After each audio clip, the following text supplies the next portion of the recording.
Bonsoir, mesdames et messieurs, j'espère que vous allez bien, où que vous soyez à travers le monde. Je prie le Maître des cieux de vous bénir et de continuer à vous protéger. Mesdames et messieurs, dès que vous vous connectez, vous partagez cette vidéo. On ne sera pas long parce que c'est une vidéo très importante. Et donc, j'ai décidé de la faire en live. Oui. Et donc, pour sécuriser plus cette vidéo, je souhaiterais, comme d'habitude, que vous la partagez dans tous les groupes possibles. C'est l'un des moyens très efficaces pour nous de sécuriser nos émissions. Et vous mettez assez de cœur, vous likez la vidéo. C'est très important.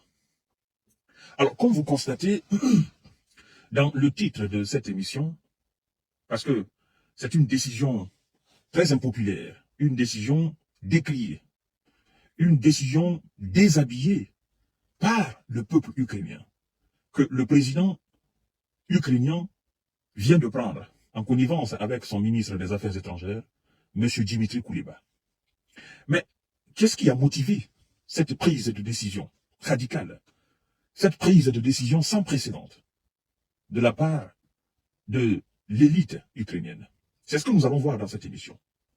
Et donc, installez-vous confortablement parce que, vous savez, nous sommes maintenant dans cette histoire, il y a maintenant, concrètement, 2 ans. D'accord? Parce que, est-ce qu'il faut qu'on aille toucher les événements de 2014? Non, si on part jusque là-bas, on prolonge. Donc disons, les hostilités, les véritables hostilités ont commencé il y a juste 2 ans. Et donc, la défense russe, le ministère de la Défense russe, a fait un bilan très accablant, qui a fâché M. Zelensky et ses acolytes. Le bilan du nombre de soldats de M. Zelensky qui auraient perdu, n'est-ce pas, la vie depuis le début des hostilités. Le bilan, il est lourd. Selon les estimations de la défense russe, ça va chercher jusqu'à dans les 500 000 soldats. 500 000. Ça, c'est selon les estimations de la défense russe. Et vous êtes intelligent, très intelligent d'ailleurs. Vous allez vous poser la question, et comme nous autres, c'est une question légitime, que la plupart des observateurs se sont posés. De savoir, avant les hostilités, combien était exactement le nombre de soldats ukrainiens? Est-ce que ça atteignait 500 000 soldats? La réponse, si elle est oui, ben, ça veut dire tout simplement qu'il n'y en a plus. Les 500 000 ont été décimés, il n'y en a plus. Vous comprenez? Et si la réponse est non, ça veut dire qu'il y a eu beaucoup de recrutement depuis le début des hostilités. C'est-à-dire, les premiers soldats qui étaient là ont été décimés. Après, il y a eu une deuxième vague de recrutement. Après, il y a eu une troisième vague, accompagnée par ce qu'ils appellent la Légion étrangère et ce que les Russes appellent les mercenaires venus des pays occidentaux. Vous comprenez? Alors, tout récemment, avant la contre-offensive, ils ont mobilisé plus de militaires. Ils en ont formé dans tous les pays européens pour aller faire face à l'armée russe. Et tous ces soldats aujourd'hui, les 90% ou 80%, n'est-ce pas, ne sont plus là. Ils sont partis où? On parle souvent des déserteurs, mais en réalité, ceux qui ont perdu la vie dans cette situation, c'est les 75% des soldats. Quelques-uns ont réussi à déserter. Et jusqu'à l'instant où je suis en train d'enregistrer cette émission, il y en a qui veulent déserter. Et par rapport à ce rapport accablant, ce rapport lourd, M. Zelensky et son ministre des Affaires étrangères, M. Dimitri Kuleba, prennent une décision qui est d'ailleurs critiquée par les responsables ukrainiens à travers l'Europe, à travers le monde. Vous savez, la fois dernière, ils ont adopté une décision de mobilisation, décision de recrutement encore, qui a été adoptée et promulguée par lui-même, adoptée par l'Assemblée et promulguée par lui-même. Mais cette autre décision, c'est quoi? En fait, ils sont en train de piéger leur propre peuple. Ceux qui sont sur le territoire ukrainien, on ne parle plus d'eux, parce qu'eux, ils sont déjà dans le piège. Ils ne peuvent plus sortir. C'est-à-dire, les jeunes, les hommes qui ont l'âge entre 18 et 65 ans, qui sont sur le territoire ukrainien, eux, ils sont déjà piégés. Ils ne peuvent pas sortir. Ils ne peuvent pas sortir, sauf exception.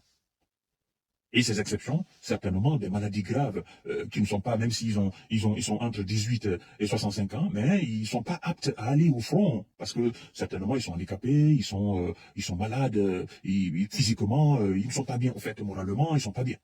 Vous comprenez? Maintenant, il s'agit de ceux qui sont à l'extérieur, les Ukrainiens qui sont à l'extérieur. Vous savez, au début des hostilités, il y a eu des millions d'Ukrainiens qui sont sortis de l'Ukraine, qui sont allés en Europe, en France, en Allemagne, au Danemark, en Suède, d'accord, aux Pays-Bas, Belgique, Italie, Espagne.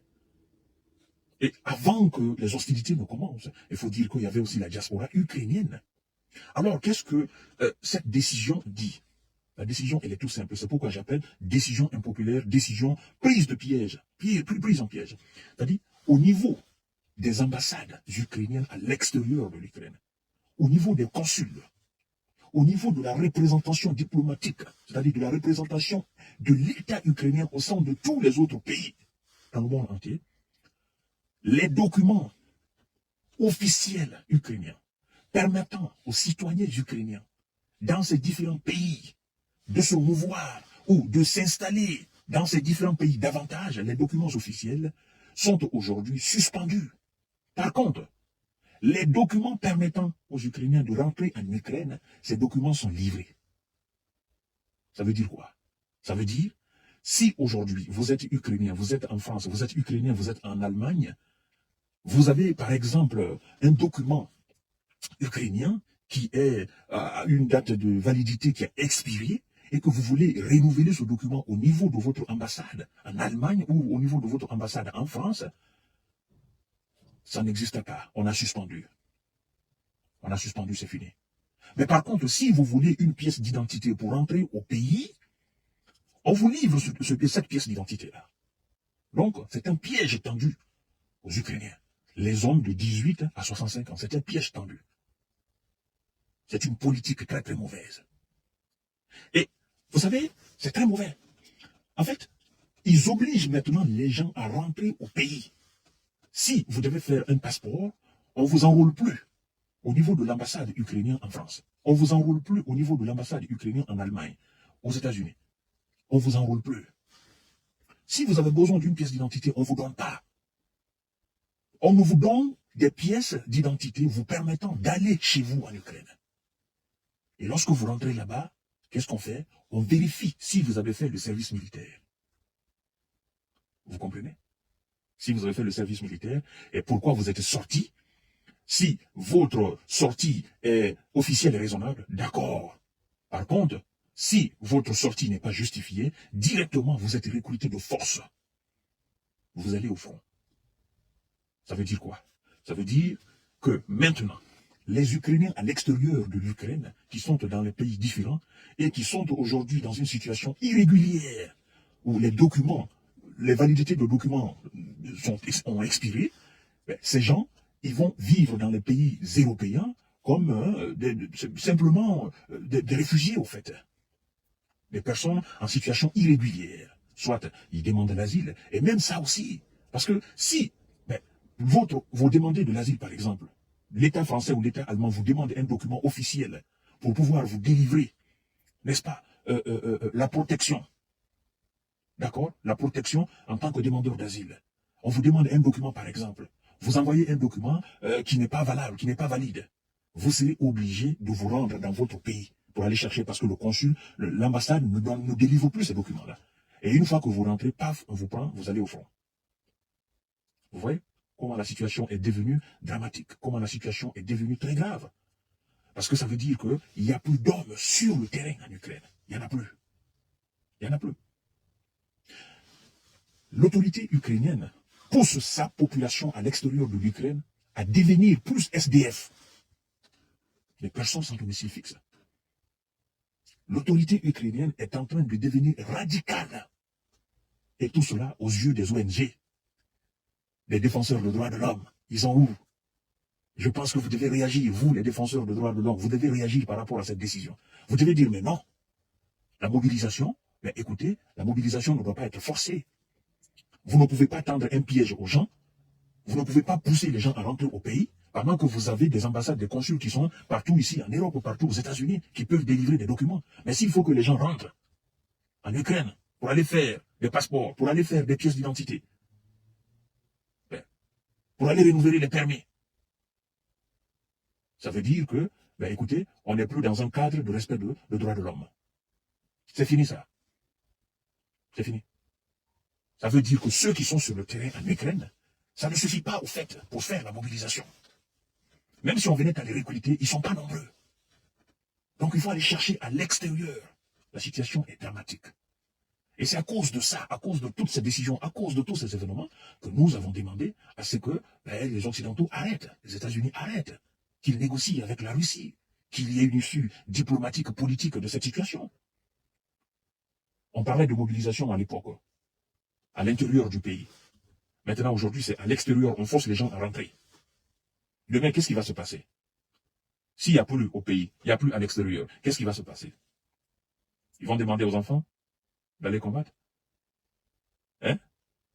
Ils vont demander qui pour aller combattre? Ils vont aller recruter qui? Ils vont aller recruter où? Ça devient très très difficile. Très difficile, ça devient très compliqué pour le peuple ukrainien. Et je crois qu'on est en train d'assister à la fin de la situation. Parce que j'en suis sûr que le peuple ukrainien qui est à l'extérieur de l'Ukraine, les gens vont commencer à se mobiliser et à manifester. Les gens vont commencer à dénoncer des mesures, ces mesures-là. Les gens vont se dire, écoutez, nous avons fui la guerre en Ukraine, on ne va pas rentrer en Ukraine, parce qu'il y a la guerre là-bas. Quelqu'un qui a fui la guerre, qui est parti en France, qui est parti en Allemagne, au début de la guerre, et comment tu veux que la même personne retourne pour aller faire une pièce d'identité? Il va se dire, mais je m'en fous. À partir du moment où même si je suis en prison en France, même si je suis en prison en Allemagne, je préfère la prison dans ces pays que d'aller faire la guerre. Et je vais me balader comme bon nombre de personnes qui se baladent dans ces pays européens qui n'ont pas de papier, qui sont sans papier. Qui ne volent pas, qui ne font pas de la criminalité, on ne les dérange pas. Il y en a qui travaillent dans le noir, on ne les dérange pas. Je vais vivre comme ça, jusqu'à ce que la situation finisse. Et si on me demande, je dirais que je suis yougoslave, je ne suis pas ukrainien, je suis roumain, je ne suis pas ukrainien. Voilà, mesdames et messieurs, les conséquences des mauvaises décisions de l'élite ukrainienne. Qu'est-ce qui va se passer? Est-ce que les pays européens qui ont enregistré au niveau administratif, par exemple, quand vous allez en France, il y a des centaines de milliers d'Ukrainiens qui se font enrôler au niveau des préfectures en France. On les a donné les papiers. La France connaît exactement le nombre d'Ukrainiens qui a été enrôlé. Le nombre d'Ukrainiens qui a bénéficié de la protection subsidiaire, de la protection, n'est-ce pas, de cette pièce d'identité réservée aux réfugiés. La France connaît exactement. Est-ce que l'Ukraine viendra demain demander à l'État français de vérifier les jeunes, les hommes ukrainiens qui ont bénéficié de cette protection, qui sont entre 18 et 65 ans, de les livrer? Et qu'est-ce que la France va faire? La France va livrer ses citoyens ukrainiens avec Zelensky pour aller faire la guerre? Si la France fait cela, la France aura alors violé, n'est-ce pas, la loi de l'immigration. La situation très... Pourtant, eux, ce sont des supports, ils sont des alliés inconditionnels de l'Ukraine. Vous voyez? Les pays comme l'Allemagne, la Grande-Bretagne seront obligés de livrer ces Ukrainiens à M. Zelensky et à son administration pour dire, vous devez aller répondre à votre devoir patriotique. En ce moment, on ne va pas parler de la loi de l'immigration. On va mettre ça de côté. Et peut-être que ça va passer sous silence. Les gens ne vont pas accepter. Alors pourquoi ils ne peuvent pas accepter? Pourquoi ils ne voient pas la réalité en face et l'accepter? C'est-à-dire qu'on ne peut pas battre la Russie. Il faut qu'on arrête. Parce que tous ces jeunes gens qu'on recrute là, ils ne reviendront jamais. Ils ne reviendront jamais. On ne peut pas former des gens 3 mois, 4 mois, les envoyer face à une armée expérimentée. Ils ne reviendront jamais. Qui est-ce qui sera là demain pour reconstruire ce pays-là? On va prendre les Polonais? On va prendre les Britanniques? Ça va rester seulement des femmes et des enfants? Qui est-ce qui sera là demain, après la guerre? Après ce carnage, qui est-ce qui sera là demain? Il n'y aura plus d'hommes. Alors, chères dames, chers messieurs, chères demoiselles, c'est une décision aujourd'hui qui est décriée par les responsables ukrainiens et par bon nombre même de responsables européens, parce que les gens trouvent quand même que c'est cynique au fait. C'est un piège tendu. Nous allons voir la suite. À tout à l'heure pour notre série d'informations de décortiquage. Ça chauffe énormément, énormément sur eux. Voilà. Merci beaucoup et partagez la vidéo dans tous les groupes possibles.